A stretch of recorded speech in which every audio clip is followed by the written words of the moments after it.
Imagine walking into a store, planning to buy just one bookshelf. 45 minutes later, you're pushing a giant yellow cart filled with candles, plants, kitchen containers, a lamp you never planned to buy, and somehow you're smiling. You don't feel manipulated, you feel like you made great decisions. But here's the strange part. Almost everything that happened was designed long before you walked through the entrance. Every turn, every shortcut, every sofa, every meatball, even the feeling that you were shopping freely. IKEA doesn't just sell furniture, it quietly redesigns the way your brain makes decisions. And once you understand how, you'll never walk through another IKEA the same way again. Chapter 1. The store that chooses for you. The biggest illusion inside IKEA is that you're in control. You believe you're simply walking through a furniture store, looking around, comparing products, making your own decisions. But from the moment those automatic doors close behind you, something changes. Because IKEA isn't organized like a supermarket. It's organized like a story. Every room flows into the next. Bedrooms become offices. Offices become kitchens. Kitchens become living rooms. Living rooms become children's spaces. You rarely decide where to go next. The building decides for you. Designers even have a name for this: the long natural way. A carefully engineered path that quietly guides almost every customer through nearly the entire store. And the longer you stay, the more likely you are to buy something you never came for. Because time changes desire. But here's what's fascinating. This isn't really about furniture, it's about psychology. Because every additional minute gives your brain another opportunity to imagine a different life. A cleaner apartment, a better office, a more beautiful kitchen. IKEA isn't selling products, it's selling possible futures. Chapter 2. Why you love what you build. Then comes IKEA's smartest trick, one that most people don't even notice.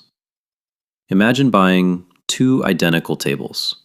The first arrives fully assembled. The second arrives as dozens of wooden pieces, tiny screws, confusing instructions, and 3 hours of frustration. Logic says you'd value the finished table more, but psychology says the opposite. Researchers discovered something remarkable. When people build something themselves, they consistently value it far more than an identical product someone else assembled.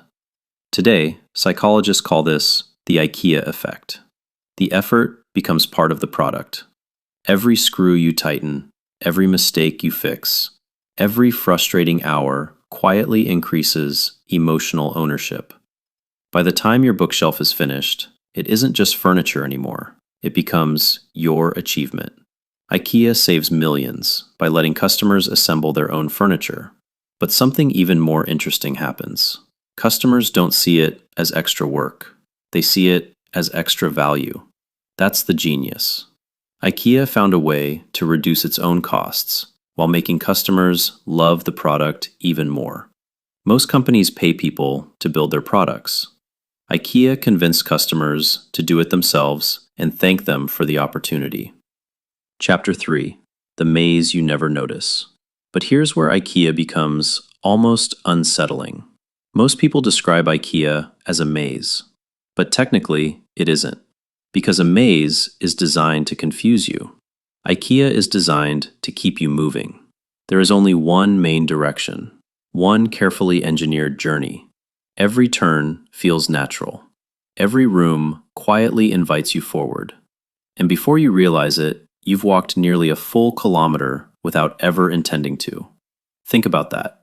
You didn't come to explore, you came for one item. Yet somehow, your brain accepted a 45-minute journey as completely normal.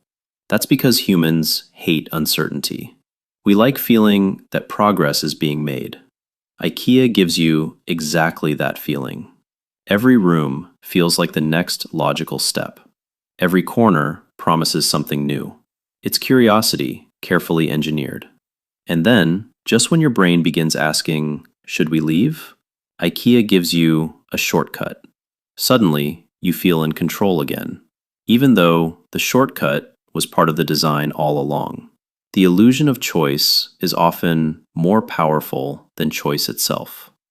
Chapter 4: The Science of Buying More. Now ask yourself something. Have you ever noticed that IKEA rarely overwhelms you with luxury? Most showrooms don't look expensive. They look achievable. That's intentional.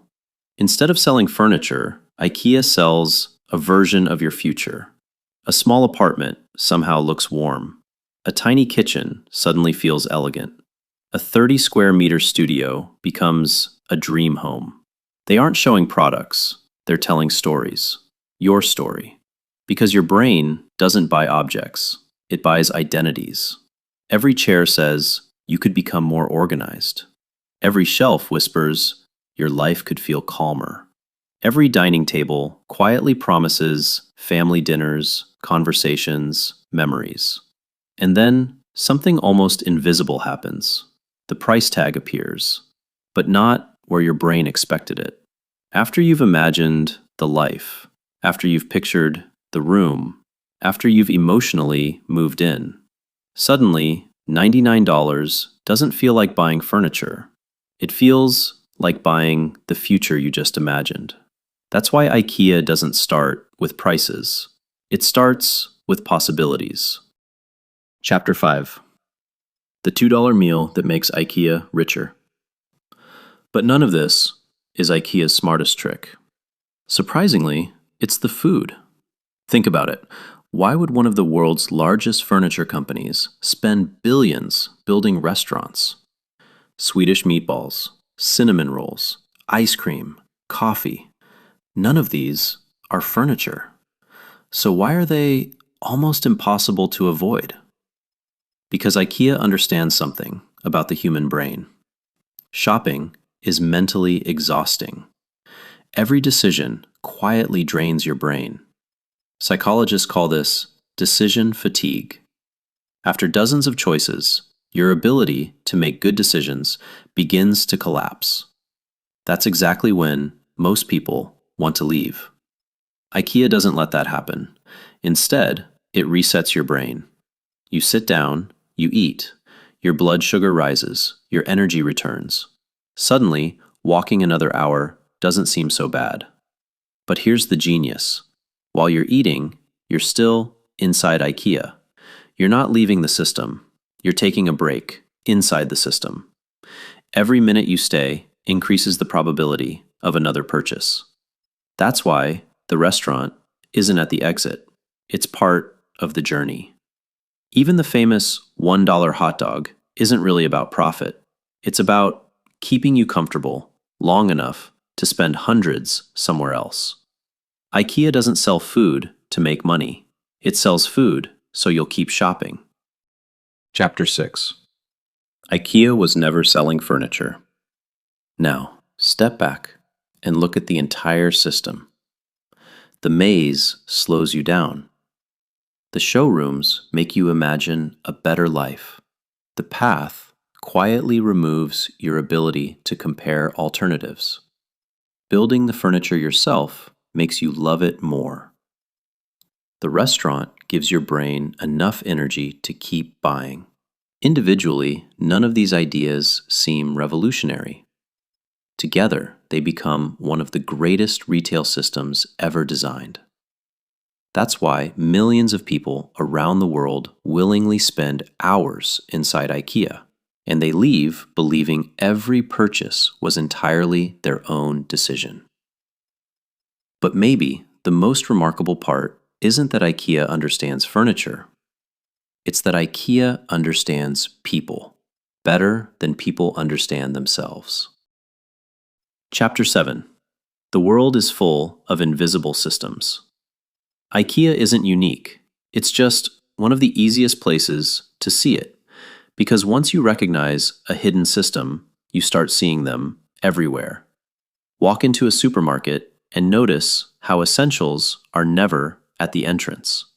Open Netflix and ask yourself why that movie appears first. Pick up your phone and wonder why you opened that app in the first place. The world's biggest companies don't simply sell products. They design environments, behaviors, habits, decisions, systems so carefully engineered that most people never realize they're inside one. That's the real lesson behind IKEA. It was never about furniture. It was about understanding how humans think. Because the moment you understand the system, you stop behaving like everyone else. So, the next time you walk into an IKEA, don't look at the sofas. Don't look at the shelves. Look at the invisible system quietly guiding every step you take. Because beneath every great business, there's always a hidden system. And once you learn to see those systems, you'll never look at the world the same way again. If you enjoyed uncovering the hidden system behind IKEA, subscribe because every week we reveal the invisible systems behind the world's biggest companies, the psychology, the strategies, and the business models that shape our everyday lives. Next time, we're going beneath another global empire. Until then, keep looking beneath the surface.